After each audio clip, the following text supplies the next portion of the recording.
My wife handed me a list of chores. Do these or I'm leaving. I said, fine. Then I hired a maid with our lifestyle budget and forwarded the bill. I'm 34 male. My wife, Hannah, 32, and I have been married for 7 years. On paper, our life is the American dream. Nice house in the suburbs, 2 decent cars, no kids yet. I work in corporate finance, which translates to long hours and high stress, but it pays the bills. All of them. The mortgage, the utilities, the insurance, the car notes. It all comes from my salary. Hannah works part-time at a high-end clothing boutique, about 15 to 20 hours a week. We've never had a strict formal budget, but we've always had an unspoken arrangement. Her income, around $1,400 a month, would go into our joint checking account, but it was tacitly understood to be hers to spend. It covered her brunches, her Pilates classes, new clothes, and the occasional designer bag. I never questioned it. My job was to provide stability. Hers was to enjoy the life we were building. I thought we were a team, but for the past year, the foundation of that team has felt rotten. There were constant, subtle digs, comments about how tired she was, how the house was a mess, how I needed to step up. It was a bizarre narrative, completely detached from reality. I handle all the groceries, cook most nights, do all the yard work, and manage our finances. But in her telling, she was a 1950s housewife chained to the stove while I did nothing. The resentment was baffling. Last night, it all detonated. I got home late, around 8 p.m., after a brutal quarterly review meeting. I was mentally fried. Hannah was waiting for me in the kitchen, her arms crossed. There was a weird energy in the room, tense and cold. She didn't say hello. She just slid a sheet of paper across the kitchen island. It was laminated, like she'd gone to a copy shop to make it permanent.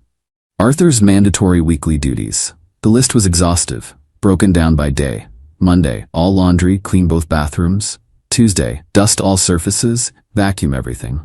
Wednesday, mop floors, handle all trash and recycling. It went on like that, culminating in me being responsible for all cooking and cleaning on the weekends. It was, without exaggeration, a second full-time job. What is this? I asked. My voice was dangerously low. It's the new standard, she said, her tone flat and rehearsed. I'm done being the only one who contributes to this household. You either do that list, every single week, no exceptions, or I'm leaving. I mean it, Arthur. I'll be at my mother's by morning. I looked at her, searching for the woman I married. I couldn't find her. All I saw was a stranger issuing a threat. There was no room for discussion in her eyes. It was an ultimatum, pure and simple. She expected me to crumble, to apologize, to promise to do anything to keep her. And in that moment, years of me biting my tongue, of me absorbing her little digs, of me working later to afford the lifestyle she was taking for granted. It all just snapped. Not in a fiery rage, but in a cold, quiet click. The emotional part of my brain just shut down and the finance guy took over. I stared at the list, then at her. Fine, I said. A flicker of smug victory crossed her face. She thought she'd won. Good. She snapped. You can start with the bathrooms. They're disgusting. She turned and walked into the living room, picking up her phone to start scrolling. I stood there for a minute, the laminated list feeling heavy in my hand. Then I pulled out my phone. I didn't go to our banking app. I knew the numbers.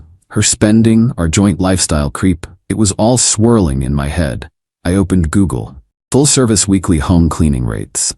I found a reputable local company, Premier Home Detailing. Their website was professional. I called and read the laminated list item by item to the woman on the phone. Yes, sir, she said, her voice patient. For that level of service, deep cleaning, laundry, linens, the works, our executive package would cover it. For a house your size that runs $400 a week, we bill monthly, so it would be $1,600. More than her part-time income. But the number didn't faze me. It was just another expense line on a balance sheet. Great, I said. Can you start tomorrow?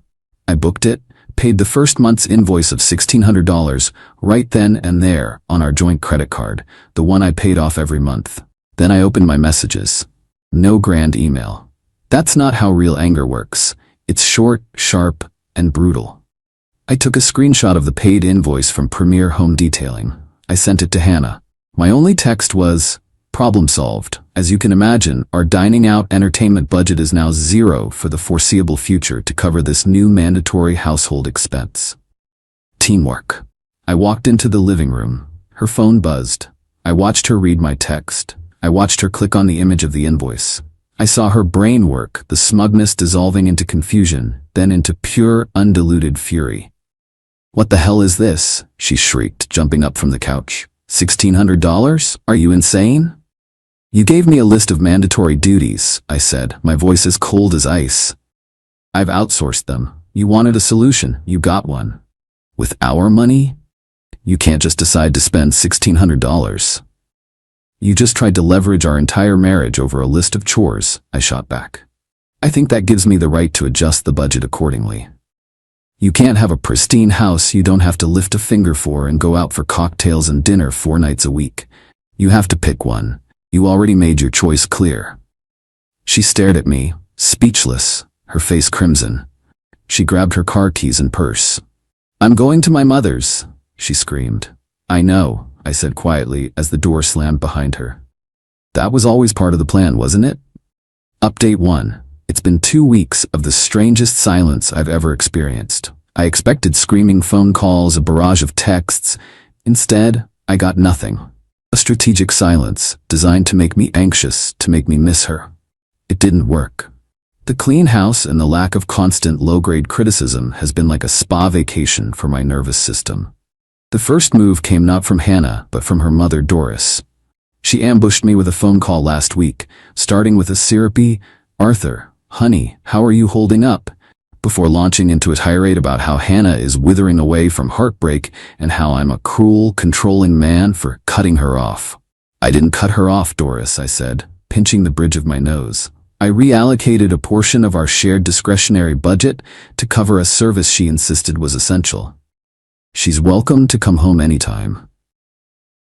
But to take away her ability to feel like a person, to buy a new dress or see her friends, it's financial abuse." There was that phrase again. It was clearly their rehearsed talking point. "It's financial reality, Doris. We can't add a $1,600 monthly expense and change nothing else. That's not how math works." She hung up on me. The real drama happened 3 days ago. The cleaning service was scheduled to arrive at 10 a.m. At 9:55 a.m., my doorbell camera alert went off. It was Hannah letting herself in with her key. 5 minutes later, the Premier home detailing van pulled up. My phone rang. It was the lead cleaner, a woman named Jacqueline. "Mr. Vance?" "Hi, it's Jacqueline from Premier. We're here for your service, but there's a woman here. She says she's your wife, who is refusing to let us in. She's standing in the doorway and saying the service is canceled." My blood ran cold. I could hear Hannah's raised voice in the background. "Jacqueline, please put me on speakerphone," I said. I heard some shuffling. "Okay, you're on speaker. Hannah, it's Arthur. You need to let them in to do their job." "Absolutely not," she yelled, her voice hysterical. "I live here. You can't have strangers in my house. I'm calling the police." "Then call them," I said, my voice dropping. "And when they get here, I will show them the signed contract with my name on it and the paid invoice for my credit card, and then I will ask them to remove you from the property for interfering with a contracted service at my private residence. How do you think that will look?" There was a long, choked silence. The only sound was Jacqueline's nervous breathing. "Let them in, Hannah. Don't make this uglier than it already is." I stayed on the line until Jacqueline quietly said, "She's letting us in, Mr. Vance. We're good." The incident spurred me into action. The happy piece was gone, replaced by a grim reality. This wasn't just a fight. I spent that afternoon calling lawyers. I found one who specialized in high-conflict divorce. His name was Christian. Our first meeting was yesterday. He told me to prepare for war, and the first step was to get a full, clear picture of our financial history. So that's what I've been doing for every spare second of the past 2 weeks. Every evening, every lunch break, all weekend. Fueled by rage and black coffee, I've been logged into our joint accounts, downloading 2 years of statements. Credit cards, checking, savings. I'm a finance guy. This is my language. And I'm building my case one transaction at a time. It's a mountain of data, but a story is starting to emerge, and it's not a pretty one. Update 2. The spreadsheet is done. It took me the better part of another 2 weeks, but it's a work of art. A testament to caffeine and spite. Hannah finally reached out, a week ago. Not with anger, but with a calculated sweetness that set off every alarm bell in my head. A text. Hey, this has all gone too far. I miss my husband. Can we please just talk? We agreed she'd come by the house last night. I knew this wasn't a reconciliation, it was a negotiation. She was just switching tactics. She arrived looking like the victim she was trying so hard to be. Soft sweater, minimal makeup, hair down. She tried to hug me at the door. I turned sideways, so it was just an awkward shoulder bump. We sat in the living room, me in the armchair, her on the couch, a deliberate distance. Arthur, she began, her voice trembling slightly.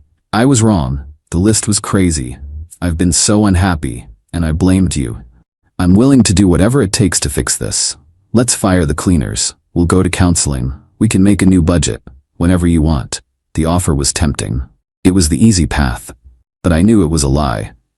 I agree, we should look at the budget, I said, reaching for my laptop on the end table. I've actually prepared a summary. I turned the screen to her. It wasn't just a budget.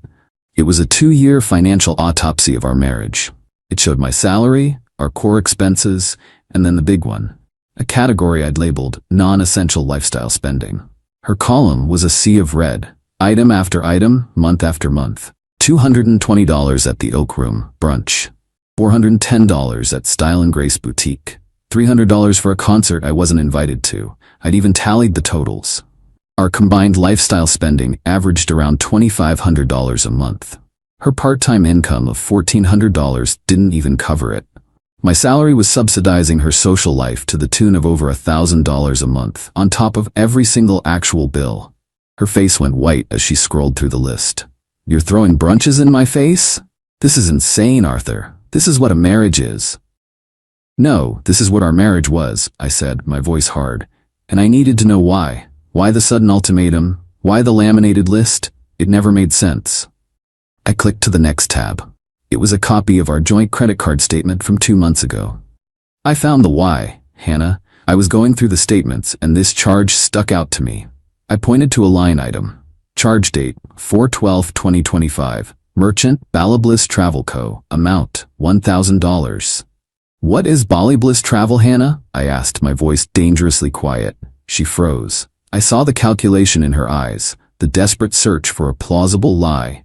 She found none. I knew the name sounded familiar, I continued, my voice devoid of emotion. So I did a little digging. It's a luxury travel agency. They specialize in high-end girls' trips. I called them. I said I was your husband and needed a copy of the itinerary for my records.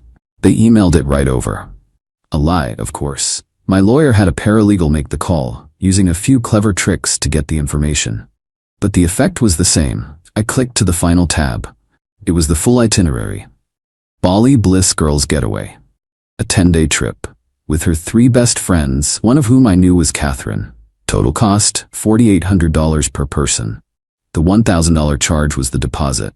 The final, non-refundable balance of $3,800 was due last week. You didn't have the money, I said, connecting the dots out loud for her. You put down the deposit with my bonus money, thinking you could manipulate me into funding the rest. The laminated list, the ultimatum, it was all a fabrication. A manufactured crisis so you could storm out, play the victim, and then graciously accept my apology in the form of a luxury vacation. You were going to defraud me for a trip to Bali. The mask didn't just slip, I ripped it off. The fake remorse vanished, replaced by the cornered snarling rage of a predator that's been caught. You are a pathetic snooping bastard, she spat. And you're a thief who uses our marriage as a line of credit, I retorted. I turned the laptop back to me and scrolled to the bottom of the spreadsheet.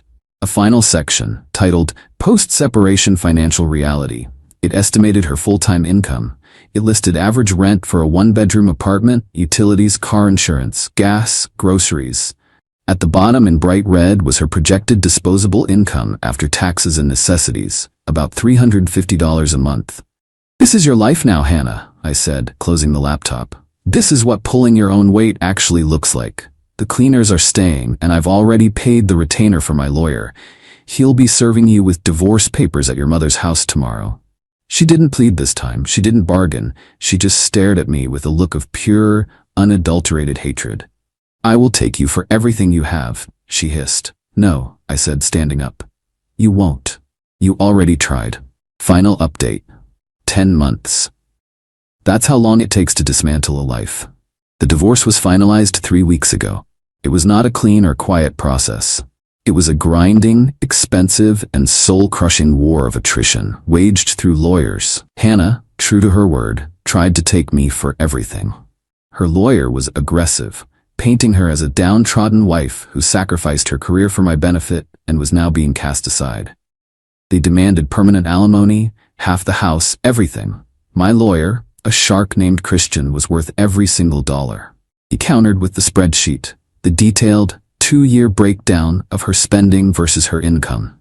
He presented the Bali itinerary. He showed that her part-time work was a lifestyle choice, not a sacrifice. The battle was brutal. It involved depositions, financial discovery, and a lot of ugly accusations. In the end, the judge wasn't an idiot.